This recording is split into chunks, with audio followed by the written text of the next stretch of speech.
There is this experience called the flow state.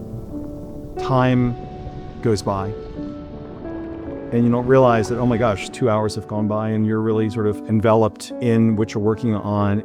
It's almost like a dance, right? You learn the dance, you dance the dance, and you love the dance. Heart surgery, when I saw it for the first time in medical school, I was very drawn to it. Yes, you're saving someone's life, but you're doing it in a way in which you need a skill set which takes years to develop, and it was very similar to the experiences I had in music.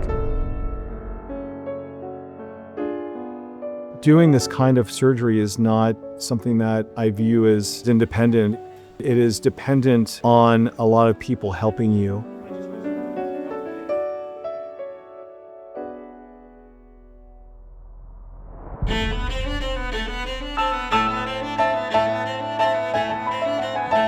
It's almost like an orchestra. You have a conductor and you have all these people making this beautiful music together, but they need to be led. And part of my role is to be able to orchestrate the surgery in a way where we all work together to achieve this goal of helping someone.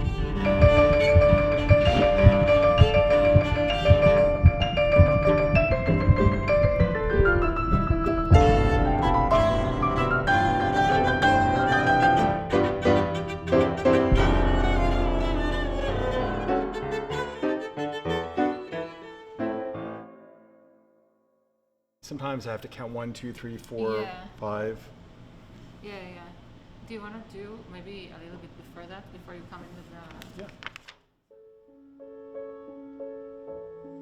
the... I think music has made me a better listener, and I think that correlation works beautifully with talking to patients because of the level I've achieved with piano. You emotionally connect with this human being and they trust you to do the surgery.